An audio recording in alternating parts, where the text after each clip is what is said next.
Welcome to everybody in your deep study classes education. I hope कि आप सभी लोग अच्छे होंगे। जैसा कि आप सभी ने इस वीडियो के थंबनेल देखकर ही समझ गए होंगे कि आज हम लोग इस वीडियो में किस टॉपिक के ऊपर डिस्कस करने वाले हैं। इसी के साथ मैं आप लोगों का ज़्यादा वक्त न लेते हुए आप लोगों को लेकर चलता हूँ सीधे क्वेश्चन आंसर की तरफ। क्वेश्चन नंबर 1, जिस वस्तु से प्रकाश निकलता है उसे उस वस्तु का क्या कहा जाता है? ऑप्शन नंबर ए, प्रकाश का स्रोत, या ऑप्शन नंबर बी, प्रकाश का किरण पुंज, या ऑप्शन नंबर सी, ए और बी दोनों, या ऑप्शन नंबर डी, इनमें से कोई नहीं। इसका सही आंसर होगा ऑप्शन नंबर ए, प्रकाश का स्रोत। जिस वस्तु से प्रकाश निकलता है उसे प्रकाश का स्रोत कहते हैं, इसलिए ऑप्शन नंबर ए, प्रकाश का स्रोत, इसका सही आंसर है। क्वेश्चन नंबर 2, प्रकाश क्या है? ऑप्शन नंबर ए, एक प्रकार की ऊर्जा, या ऑप्शन नंबर बी, एक प्रकार का कारक, या ऑप्शन नंबर सी, ए और बी दोनों, या ऑप्शन नंबर डी, इनमें से कोई नहीं।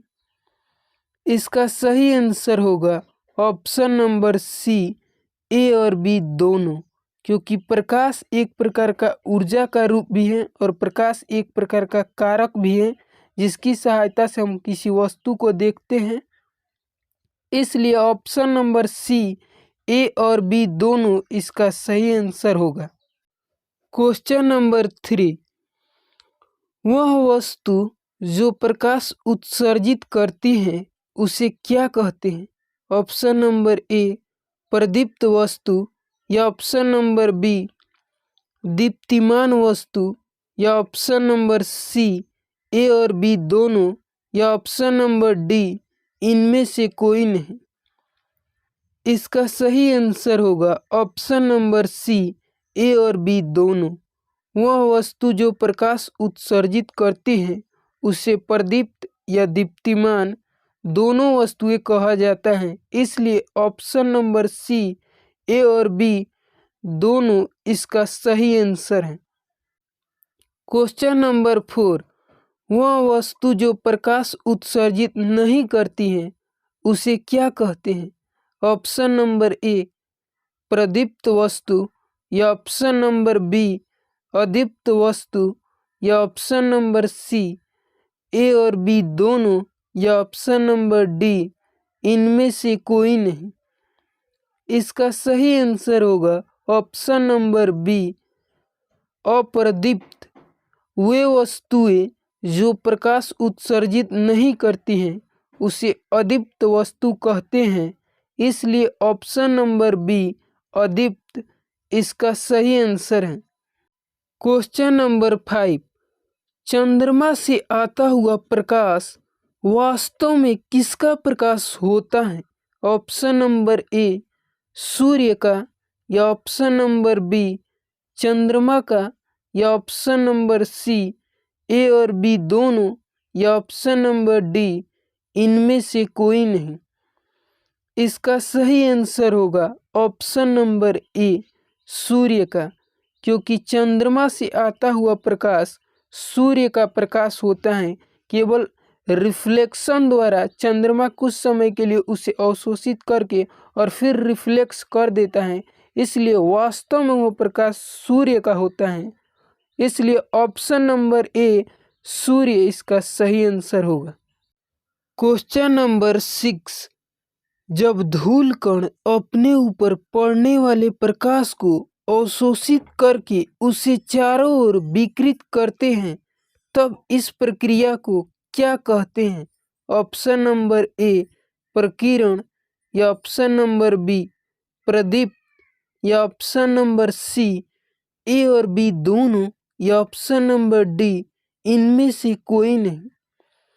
इसका सही आंसर होगा ऑप्शन नंबर ए, प्रकीर्ण। जब धूल कण अपने ऊपर पड़ने वाले प्रकाश को कुछ समय के लिए अवशोषित करके फिर उसे चारों ओर विकृत करते हैं, तो इस प्रक्रिया को हम लोग प्रकीर्ण बोलते हैं। इसलिए ऑप्शन नंबर ए प्रकीर्ण इसका सही आंसर है। क्वेश्चन नंबर 7, एक सरल रेखा में चलने वाले प्रकाश को क्या कहते हैं? ऑप्शन नंबर ए प्रकीर्ण, या ऑप्शन नंबर बी प्रकाश की किरण, या ऑप्शन नंबर सी ए और बी दोनों, या ऑप्शन नंबर डी इनमें से कोई नहीं। इसका सही आंसर होगा ऑप्शन नंबर बी प्रकाश की किरण। एक सरल रेखा में चलने वाली प्रकाश को प्रकाश का किरण कहते हैं, इसलिए ऑप्शन नंबर बी प्रकाश की किरण इसका सही आंसर है।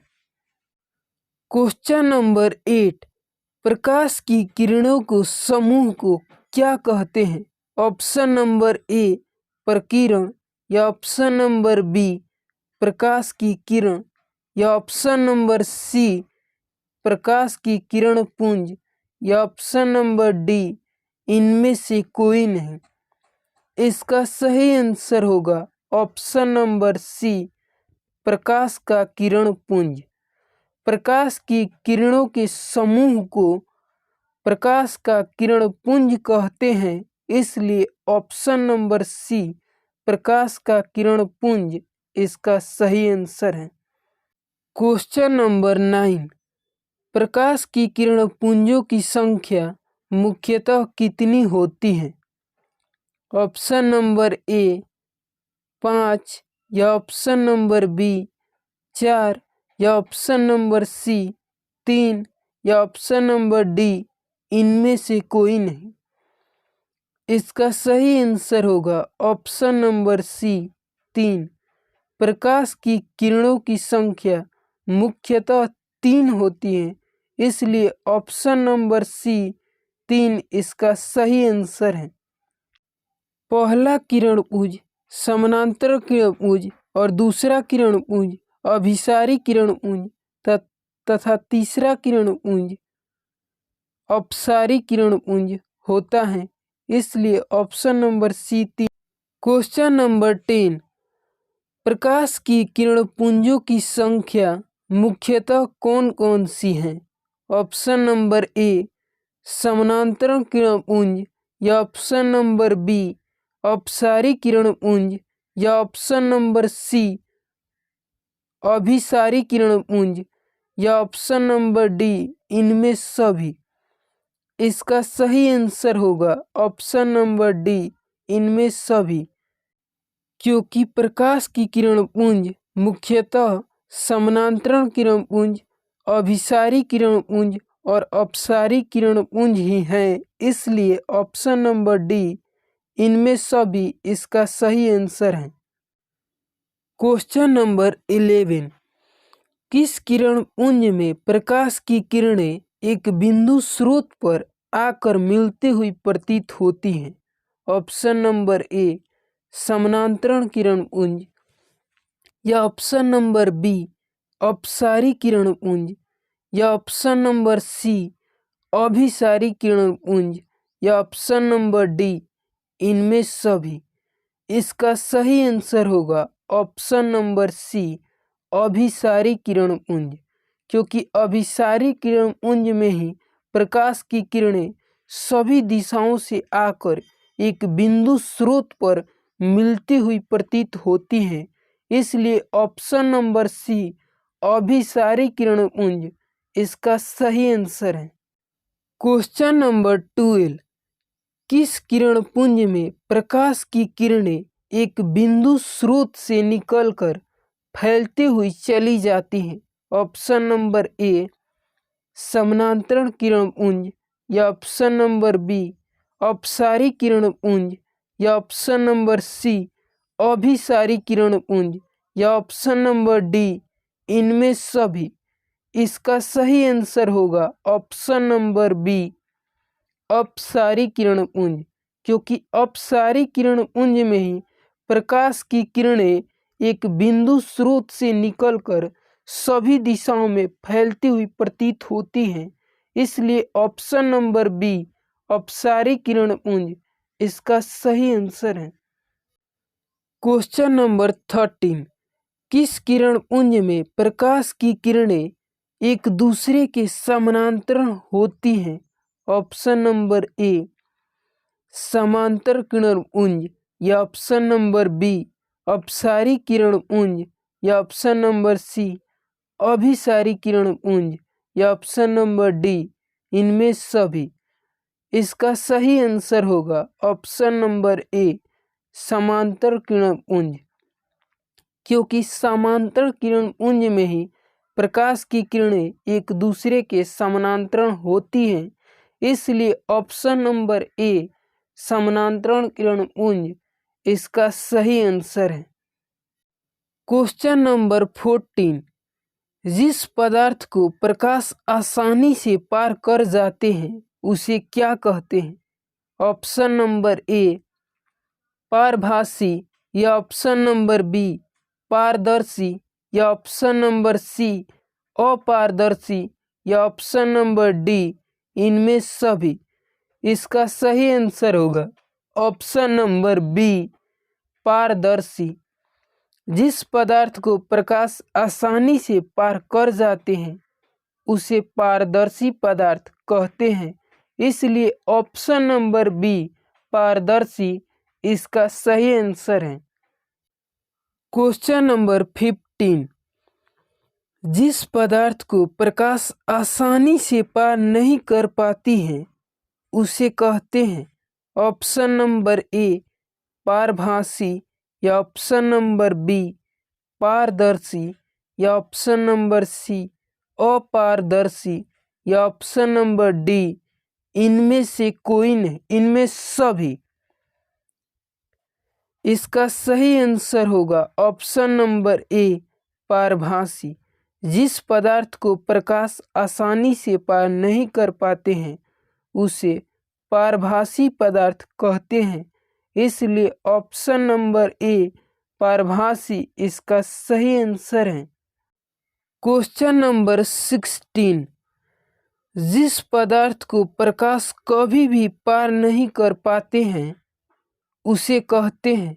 ऑप्शन नंबर ए पारभासी, या ऑप्शन नंबर बी पारदर्शी, या ऑप्शन नंबर सी अपारदर्शी, या ऑप्शन नंबर डी इनमें सभी। इसका सही आंसर होगा ऑप्शन नंबर सी अपारदर्शी। जिस पदार्थ को प्रकाश कभी भी पार नहीं कर पाते हैं उसे अपारदर्शी पदार्थ कहा जाता है, इसलिए ऑप्शन नंबर सी अपारदर्शी इसका सही आंसर है। क्वेश्चन नंबर 17, प्रकाश के किसी वस्तु से टकराकर लौटने को क्या कहते हैं?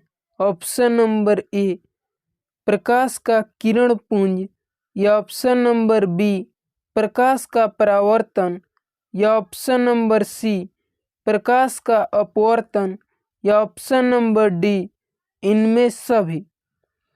इसका सही आंसर होगा ऑप्शन नंबर बी प्रकाश का परावर्तन। प्रकाश के किसी वस्तु से टकराकर लौटने को प्रकाश का परावर्तन कहते हैं, इसलिए ऑप्शन नंबर बी प्रकाश का परावर्तन इसका सही आंसर है। क्वेश्चन नंबर 18, प्रकाश का एक सबसे अच्छा परावर्तक किसे माना जाता है? ऑप्शन नंबर ए उत्तल दर्पण को, या ऑप्शन नंबर बी अवतल दर्पण को, या ऑप्शन नंबर सी समतल दर्पण को, या ऑप्शन नंबर डी इनमें सभी। इसका सही आंसर होगा ऑप्शन नंबर सी समतल दर्पण। प्रकाश का एक सबसे अच्छा परावर्तक समतल दर्पण को माना जाता है, इसलिए ऑप्शन नंबर सी समतल दर्पण इसका सही आंसर है।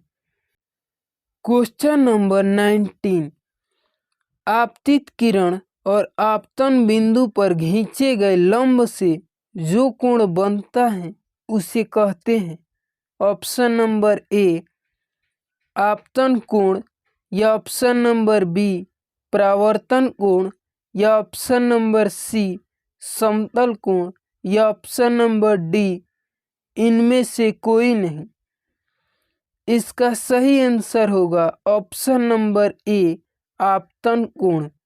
आपतित किरण और आपतन बिंदु से खींचे गए अभिलंब से या लंब से जो कोण बनता है उसे आपतन कोण कहते हैं। इसलिए ऑप्शन नंबर ए आपतन कोण इसका सही आंसर है।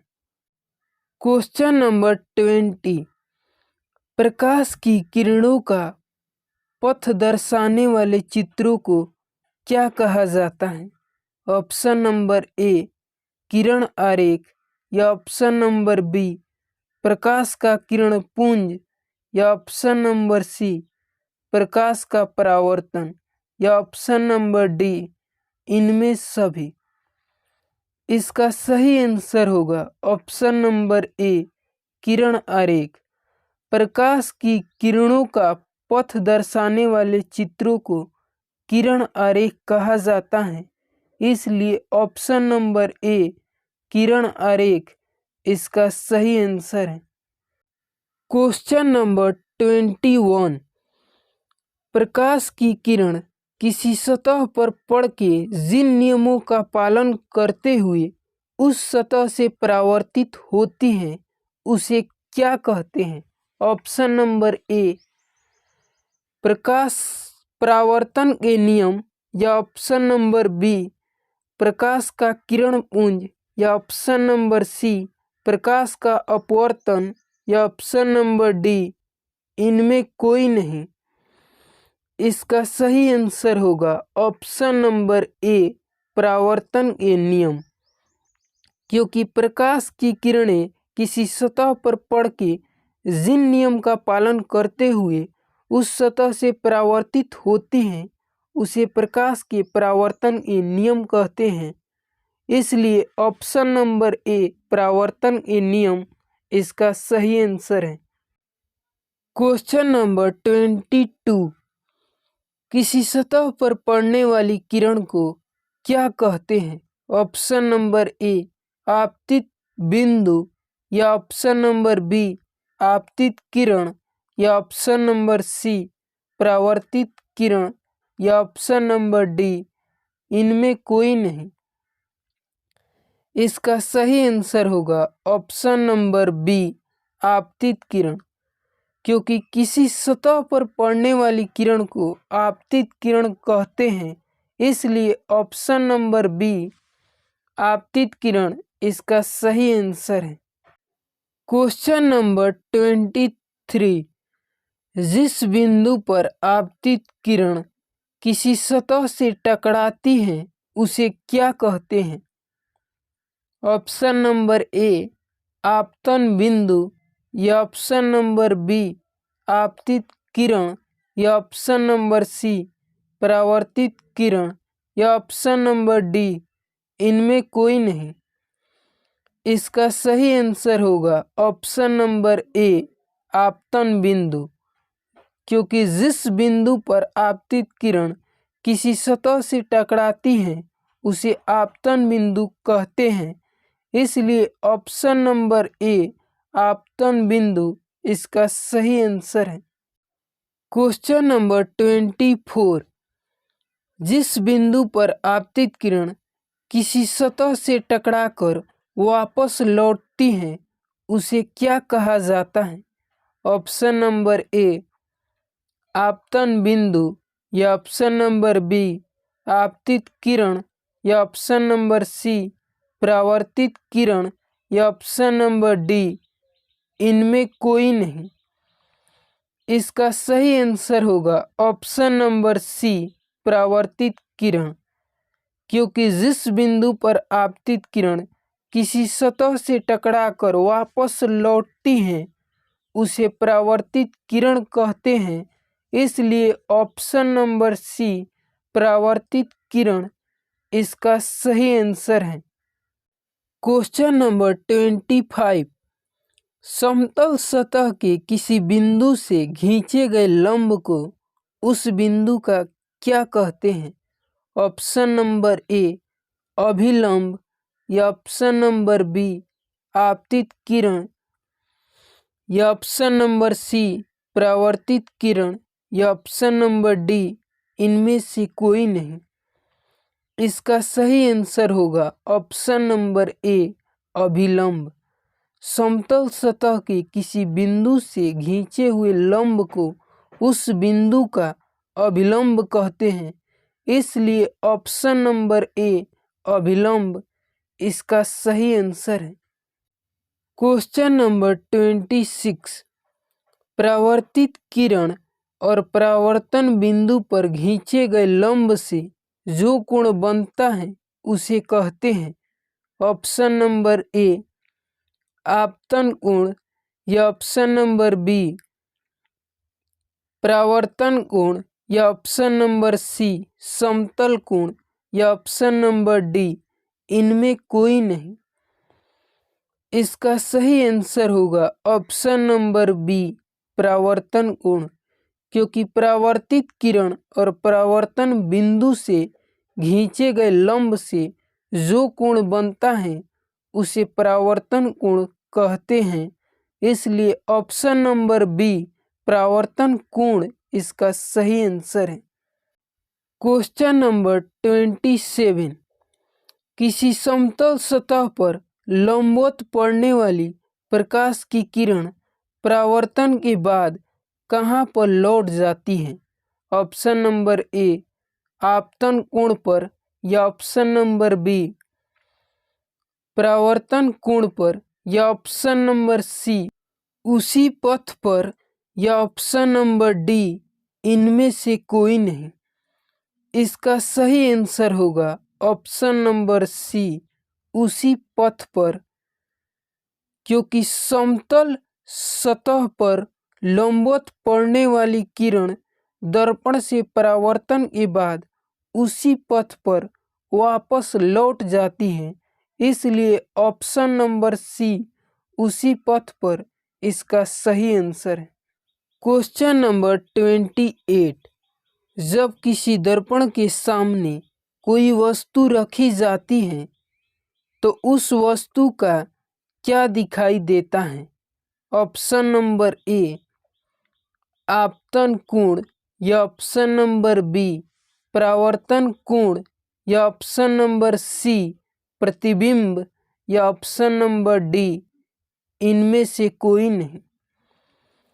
इसका सही आंसर होगा ऑप्शन नंबर सी प्रतिबिंब, क्योंकि जब किसी दर्पण के सामने कोई वस्तु रखी जाती है तो उस दर्पण में उस वस्तु का प्रतिबिंब ही दिखाई देता है, इसलिए ऑप्शन नंबर सी प्रतिबिंब इसका सही आंसर है। क्वेश्चन नंबर 29, प्रतिबिंब कितने प्रकार के होते हैं? ऑप्शन नंबर ए 4, या ऑप्शन नंबर बी 6, या ऑप्शन नंबर सी 2, या ऑप्शन नंबर डी इनमें कोई नहीं। इसका सही आंसर होगा ऑप्शन नंबर सी 2, क्योंकि प्रतिबिंब मुख्यतः दो ही प्रकार के होते हैं, एक वास्तविक और दूसरा आभासी, इसलिए ऑप्शन नंबर सी 2 इसका सही आंसर है। क्वेश्चन नंबर 30, निम्नलिखित में से प्रतिबिंब के कौन कौन से प्रकार हैं?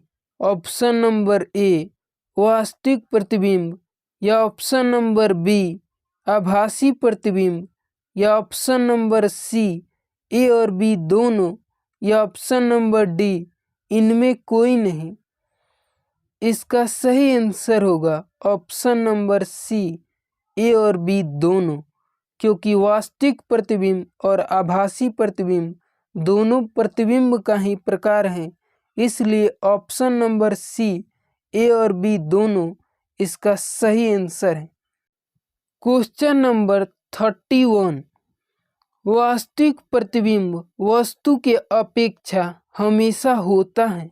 ऑप्शन नंबर ए उल्टा, या ऑप्शन नंबर बी सीधा, या ऑप्शन नंबर सी ए और बी दोनों या ऑप्शन नंबर डी इनमें कोई नहीं। इसका सही आंसर होगा ऑप्शन नंबर ए उल्टा। वास्तविक प्रतिबिंब वस्तु की अपेक्षा हमेशा उल्टा होता है तथा वास्तविक प्रतिबिंब को पर्दे पर प्राप्त किया जा सकता है, इसलिए ऑप्शन नंबर ए उल्टा इसका सही आंसर है। क्वेश्चन नंबर 32, आभासी या काल्पनिक प्रतिबिंब वस्तु की अपेक्षा हमेशा होता है।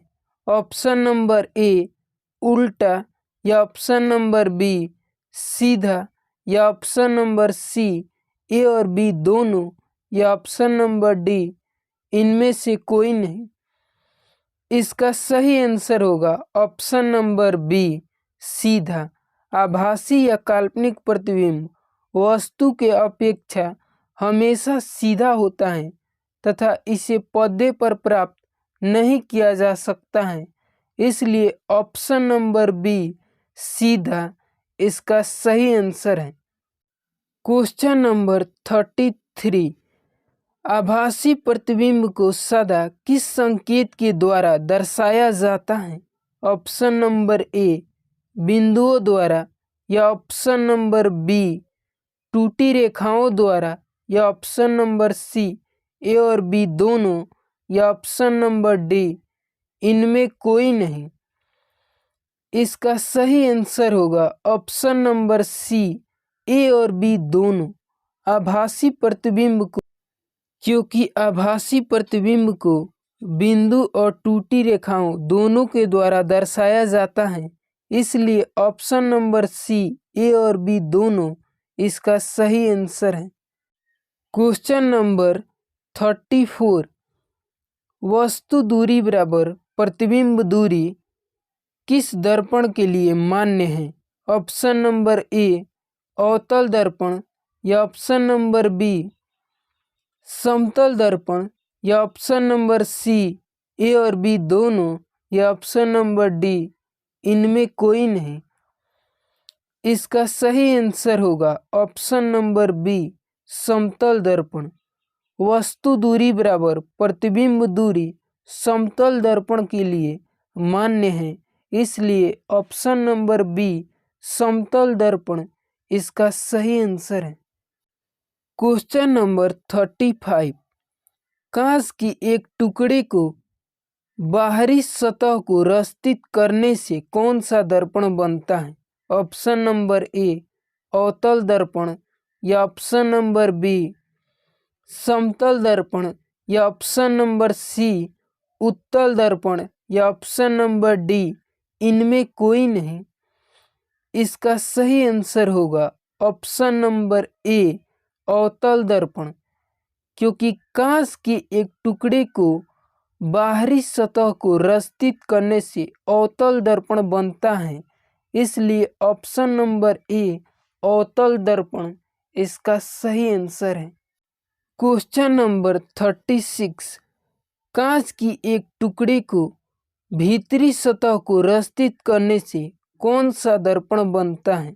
ऑप्शन नंबर ए अवतल दर्पण या ऑप्शन नंबर बी समतल दर्पण या ऑप्शन नंबर सी उत्तल दर्पण या ऑप्शन नंबर डी इनमें कोई नहीं। इसका सही आंसर होगा ऑप्शन नंबर सी उत्तल दर्पण। कांच की एक टुकड़े को भीतरी सतह को रस्तित करने से उत्तल दर्पण बनता है, इसलिए ऑप्शन नंबर सी उत्तल दर्पण इसका सही आंसर है। जबकि कांच के बाहरी टुकड़े को रस्तित करने से अवतल दर्पण का निर्माण होता है।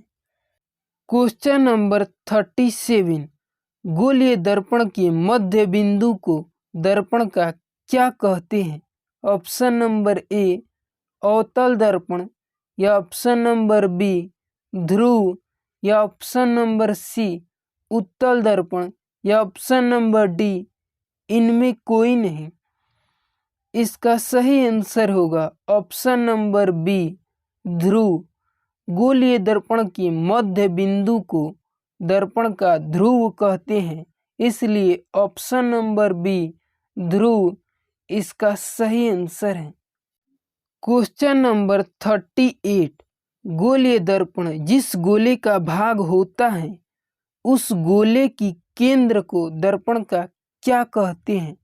ऑप्शन नंबर ए वक्रता केंद्र, या ऑप्शन नंबर बी वक्रता त्रिज्या, या ऑप्शन नंबर सी उत्तल दर्पण, या ऑप्शन नंबर डी इनमें कोई नहीं।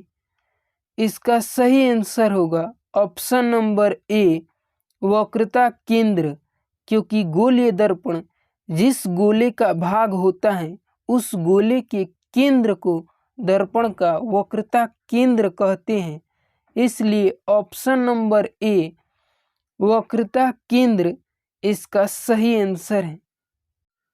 क्वेश्चन नंबर 39, गोलीय दर्पण जिस गोले का भाग होता है उस गोले की त्रिज्या को दर्पण का क्या कहते हैं? ऑप्शन नंबर ए वक्रता केंद्र, या ऑप्शन नंबर बी वक्रता त्रिज्या, या ऑप्शन नंबर सी उत्तल दर्पण, या ऑप्शन नंबर डी इनमें कोई नहीं। इसका सही आंसर होगा ऑप्शन नंबर बी वक्रता त्रिज्या, क्योंकि गोलीय दर्पण जिस गोले का भाग होता है उस गोले की त्रिज्या को दर्पण की वक्रता त्रिज्या कहते हैं, इसलिए ऑप्शन नंबर बी वक्रता त्रिज्या इसका सही आंसर है। क्वेश्चन नंबर 40, गोलीय दर्पण के ध्रुव से वक्रता केंद्र को मिलाने वाली सरल रेखा को क्या कहते हैं? ऑप्शन नंबर ए मुख्य अक्ष, या ऑप्शन नंबर बी प्रधान अक्ष, या ऑप्शन नंबर सी ए और बी दोनों, या ऑप्शन नंबर डी इनमें कोई नहीं। इसका सही आंसर होगा ऑप्शन नंबर सी ए और बी दोनों, क्योंकि गोलीय दर्पण के ध्रुव से वक्रता केंद्र को मिलाने वाली सरल रेखा को मुख्य अक्ष और प्रधान अक्ष दोनों कहते हैं, इसलिए ऑप्शन नंबर सी ए और बी दोनों इसका सही आंसर होगा। क्वेश्चन नंबर 41, टॉर्च वाहनों की हेडलाइटों तथा सर्च लाइटों में किस दर्पण का उपयोग किया जाता है? ऑप्शन नंबर ए समतल दर्पण, या ऑप्शन नंबर बी अवतल दर्पण, या ऑप्शन नंबर सी ए और बी दोनों, या ऑप्शन नंबर डी इनमें कोई नहीं। इसका सही आंसर होगा ऑप्शन नंबर बी अवतल दर्पण। टॉर्च वाहनों की हेडलाइटों तथा सर्च लाइटों में जिस दर्पण का उपयोग किया जाता है वो अवतल दर्पण होता है, इसलिए ऑप्शन नंबर बी अवतल दर्पण इसका सही आंसर है। क्वेश्चन नंबर 42, रोगियों के नाक, कान, गले एवं दांत आदि देखने में डॉक्टर द्वारा किस दर्पण का उपयोग किया जाता है? ऑप्शन नंबर ए समतल दर्पण, या ऑप्शन नंबर बी अवतल दर्पण, या ऑप्शन नंबर सी ए और बी दोनों, या ऑप्शन नंबर डी इनमें कोई नहीं। इसका सही आंसर होगा ऑप्शन नंबर बी अवतल दर्पण। रोगियों के कान, नाक, गले, दांत आदि की जांच करते समय डॉक्टर द्वारा जिस दर्पण का उपयोग किया जाता है वह दर्पण अवतल दर्पण होता है, इसलिए ऑप्शन नंबर बी अवतल दर्पण इसका सही आंसर है। क्वेश्चन नंबर 43, निर्देशांक चिन्ह परिपाटी के अनुसार अवतल दर्पण की वक्रता त्रिज्या r तथा फोकस दूरी f क्या होती है? ऑप्शन नंबर ए धनात्मक, या ऑप्शन नंबर बी ऋणात्मक, या ऑप्शन नंबर सी ए और बी दोनों, या ऑप्शन नंबर डी इनमें कोई नहीं। इसका सही आंसर होगा ऑप्शन नंबर बी ऋणात्मक। निर्देशांक चिन्ह परिपाटी के अनुसार अवतल दर्पण की वक्रता त्रिज्या r तथा फोकस दूरी f ऋणात्मक होती हैं, इसलिए ऑप्शन नंबर बी ऋणात्मक इसका सही आंसर है तथा उत्तल दर्पण की धनात्मक होती हैं।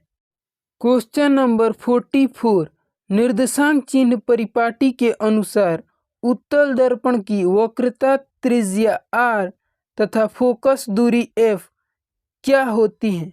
ऑप्शन नंबर ए धनात्मक या ऑप्शन नंबर बी ऋणात्मक या ऑप्शन नंबर सी ए और बी दोनों या ऑप्शन नंबर डी इनमें कोई नहीं। इसका सही आंसर होगा ऑप्शन नंबर ए धनात्मक। निर्देशांक चिन्ह परिपाटी के अनुसार उत्तल दर्पण की वक्रता त्रिज्या r तथा फोकस दूरी f धनात्मक होती है, इसलिए ऑप्शन नंबर ए धनात्मक इसका सही आंसर है। क्वेश्चन नंबर 45 निम्नलिखित में दर्पण सूत्र क्या है? Option number A 1/v+1/u = 1/f या option number B m = h'/h या ऑप्शन नंबर सी ए और बी दोनों या ऑप्शन नंबर डी इनमें कोई नहीं। इसका सही आंसर होगा option number A 1/v+1/u = 1/f जो कि दर्पण सूत्र है, इसलिए ऑप्शन नंबर ए इसका सही आंसर है। Thanks for watching this video. इसी के साथ हम लोग मिलते हैं नेक्स्ट वीडियो में। तब तक के लिए एक छोटा सा रिक्वेस्ट, अभी तक आप लोगों ने मेरे चैनल को सब्सक्राइब नहीं किया है तो कृपया मेरे चैनल को सब्सक्राइब कीजिए और साथ ही बेल आइकन को प्रेस कर लीजिए ताकि जब भी मैं कोई नए वीडियो अपलोड करूं तो उसका नोटिफिकेशन सबसे पहले आपको